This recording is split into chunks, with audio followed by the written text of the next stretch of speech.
Good afternoon and welcome to Money Matters. My name is Kimon Hatza and I'm a business attorney at GrowthCounsel in Philadelphia, Pennsylvania. I represent companies across industries with an emphasis on companies in the life sciences and technology spaces. This afternoon, we're continuing our special series on life sciences leaders in the Delaware Valley. Before we get started, I'd like to remind our viewers that from time to time, financial issues relating to life sciences or technology matters or companies may be discussed on the show. These discussions are not and should not be viewed as financial advice. Moreover, since the show's recorded and may be shown at one or more subsequent times, the information may no longer be current. You should always check with your financial advisor before entering into any financial transaction. I'm happy to have with me this afternoon is my co-host, Charlie Huntinton. Charlie is the head of public relations for Life Sciences PA. Life Sciences PA is the voice of advancement for the life sciences in the Commonwealth of Pennsylvania. Charlie, welcome to the show and thank you for co-hosting. Thanks, Kimon. I feel like we haven't done this for a while, but at any rate, I was wondering whether you might take a minute or two and talk to our viewers a little bit about any recent or upcoming events at Life Sciences PA. Sure, Kimon. Thanks for the opportunity to highlight 3 programs. First is there's a Meet the Leaders program, which is a CEO panel. That's going to be, it's a breakfast panel in Philadelphia on the 19th of February. And then we've got in March, on the 12th of March, one of my favorite programs. It's the annual dinner. That's going to be at the Philadelphia Museum of Art. That's from 5 to 7:30 at night. And then finally, on the 25th of March, Life Science Pennsylvania members are invited to Harrisburg to their annual advocacy day. And that's always a great time to spend extended minutes with people you've been trying to see in the greater life science community. Wow, that's terrific. All worthwhile events, and I know you and I have done the visit to the legislators. Now I know we did it mostly in Washington D.C. Yes, but that's always a great day too. Speaking with your legislators, so that's terrific. Well, thank you. As you know, we have a terrific guest this afternoon, and I'm anxious to bring him out. I just want to let our viewers know that if you have a question that you would like us to answer on a future show, watch this short video to see how you do it. You can have your questions answered on Money Matters. Please go to our website, money-matterstv.com. On our homepage, click on the banner on the right that says, Send us your questions.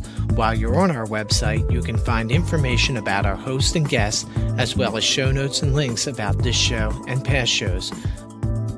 Money Matters is also available as a podcast on iTunes and Stitcher, so you can listen to Money Matters while you're on the go.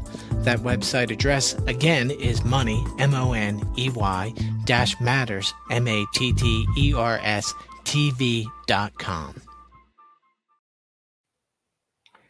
It's my great pleasure to bring out our special guest this afternoon, Kevin O Neill. Mr. O'Neill is the interim CEO and Chief Business Officer of UvaxBio, whose mission is to develop and commercialize prophylactic vaccines for the most challenging infectious diseases.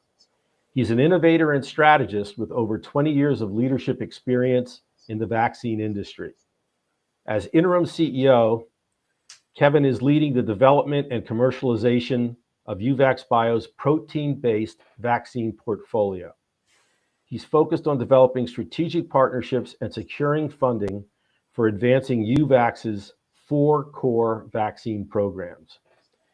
Immediately before joining UvaxBio, Kevin was the managing partner of Forerunner Strategy, a consulting firm specializing in vaccine development and commercialization for a wide range of vaccine developers in various technologies and disease states.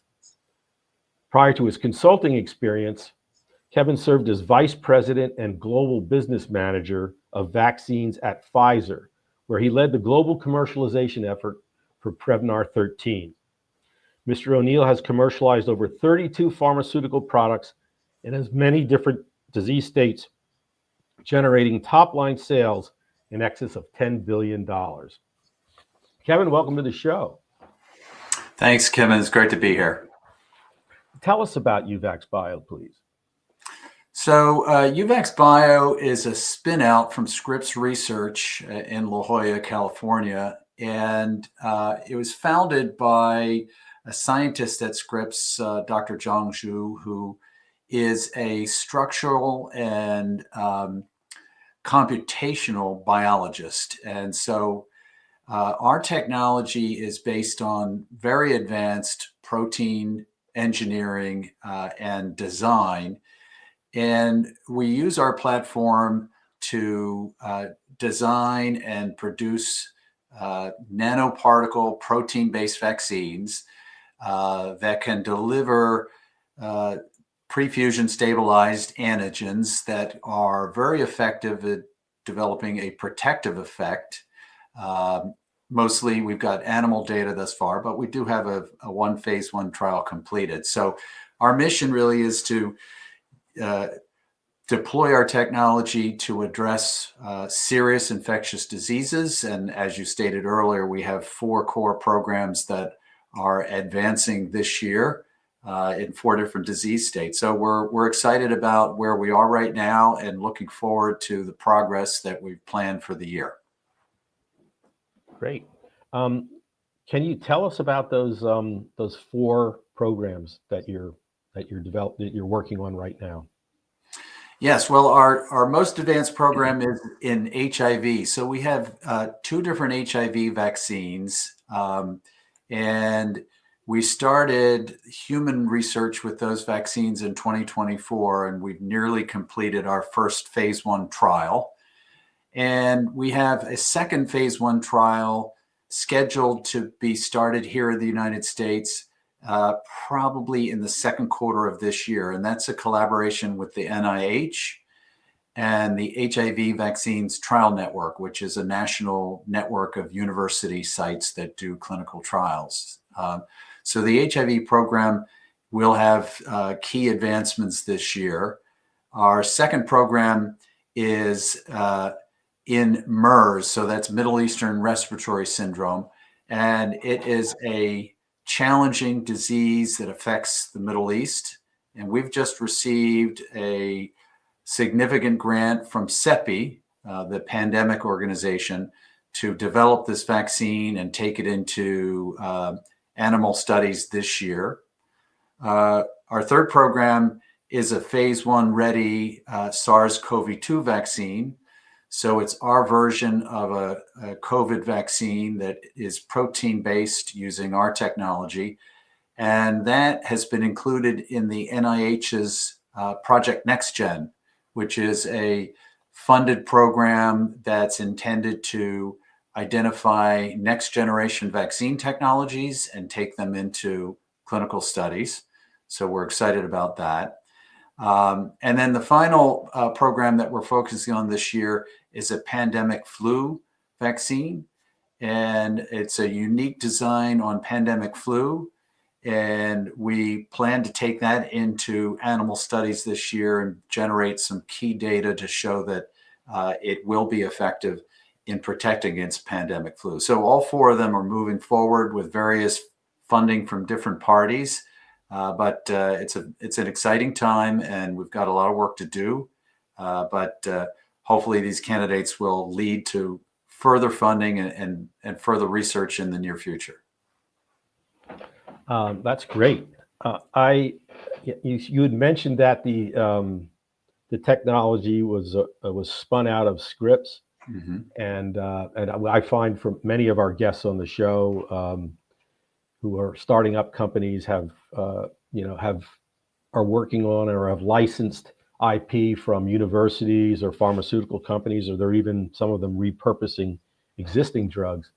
I'm assuming because you said this was spun out of Scripps, that you do have proprietary IP.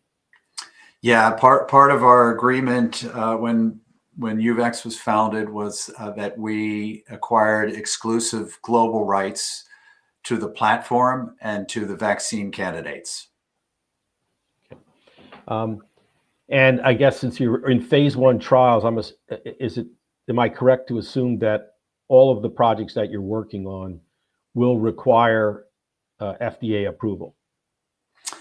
Yes, eventually. Yes. Even the MERS vaccine, where, in the United States, it's not a big problem, but we envision that this vaccine candidate, if it advances through the early stages of development, would also be filed with the FDA.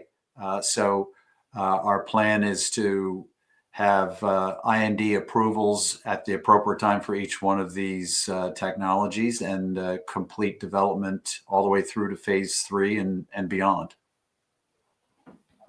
Do you anticipate other uses for your technology beyond those that you're working on currently?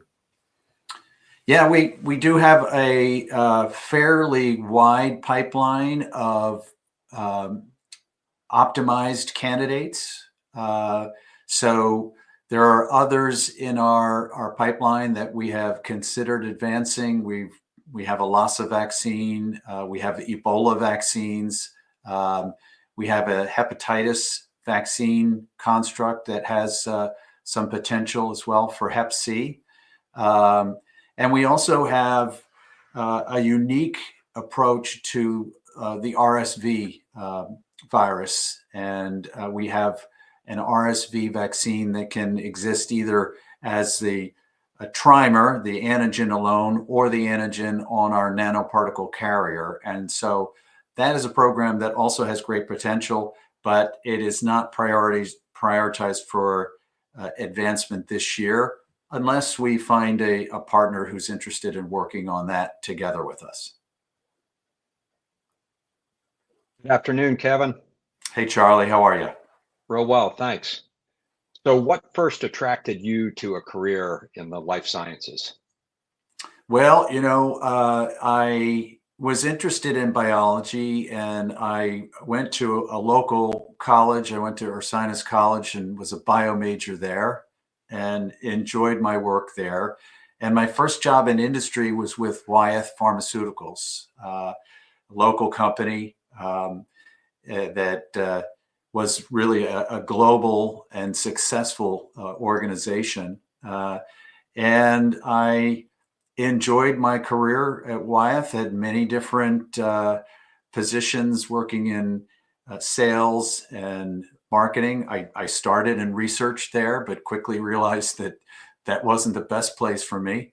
But I ended up in the US business for some time, and then got the opportunity to join the vaccine division in the mid 2000s. And once I got there, I really was excited about the potential for vaccines and the impact that vaccines have on disease states. And working in the Prevnar program, that is a vaccine was very successful in protecting children and now adults from various forms of bacteria that cause pneumonia and ear infections. So it started early, and it led to a career, and that career led to success and a lot of great opportunities. So I enjoy it. I like where this is.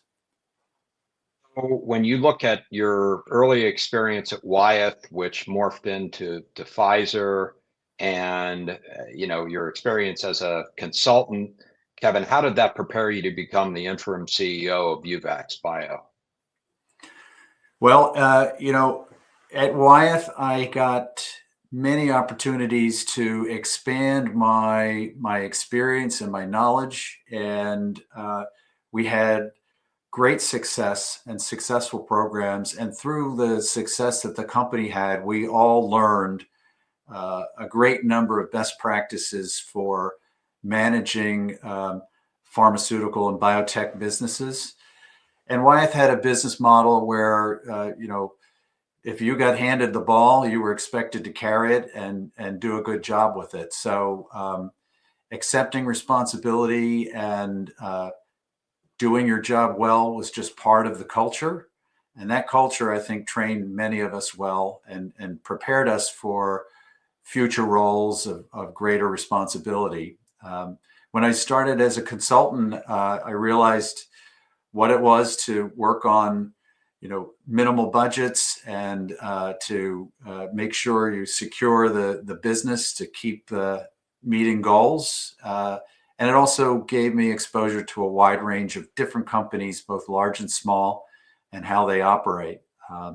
So moving to UVax, I think, was a good next step for me. And what I brought to this role and to this company was my experience, business-wise, sales-wise, management-wise, and my love for the vaccine world and my appreciation for great vaccine technology. So I think it all prepared me well for what UVax needs right now, which is really guiding this technology towards commercialization. And I think we're in a good place. I think we're ready for taking the next step along our path towards success. So I should have mentioned this earlier. Congratulations on your recent role change to interim CEO.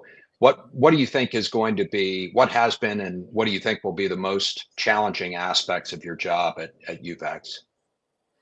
Well, I think the challenges are pretty typical for people in this role.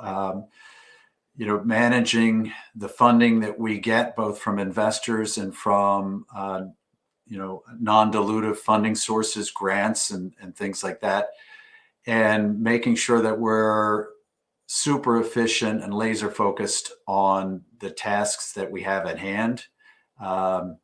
It's very challenging in this environment to make it between rounds of funding and get all the work done.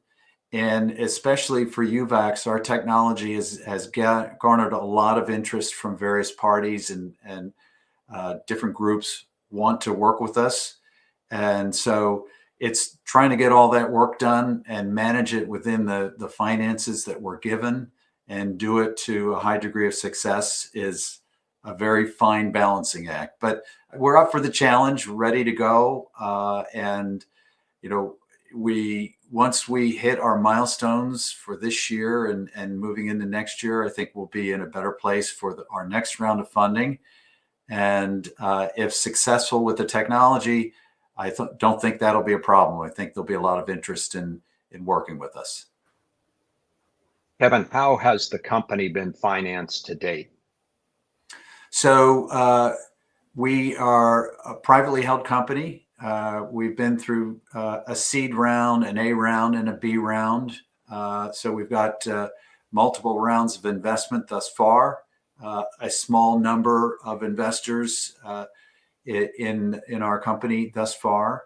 But we've also been funded by the NIH. We've been funded now by CEPI. So we have some external funding, non-dilutive funding and grants. And we continue to explore options and opportunities for additional funding. Can you tell our viewers about the competitive landscape in the vaccine space for diseases that are your focus? Well, two words: Moderna and Pfizer. Mm-hmm. They make this a highly competitive field, especially with the mRNA technologies and what they've been able to do in COVID vaccines, and that technology is being explored for many other vaccine candidates as well. The big players, Sanofi and GSK, are also, very dominant in this field. There are a number of smaller players that are working and developing technologies, Novavax and several others. So it's key for us to differentiate our technology and to demonstrate how it's different and how it can better address some of the disease states that still need vaccines. And I think we can do that. I think our technology is highly differentiated, and our data is beginning to prove that as we do more and more studies. But we're also fighting other areas of where investment is going, like oncology and immunotherapies. So gaining investors' attention is always difficult. We're fighting for the interest and the investment from parties that are considering a lot of different possible investments. So it is very competitive, but our technology is differentiated, and we're getting opportunities to be able to show how that technology can provide solutions that the world doesn't have right now. So let's explore that a little bit. What distinguishes UvaxBio's products from others currently on the market without necessarily calling out competitors? Well, the thing about protein-based vaccines, and so the most successful example of a protein-based vaccines is probably Gardasil, Merck's product for HPV, which has been marketed across the world.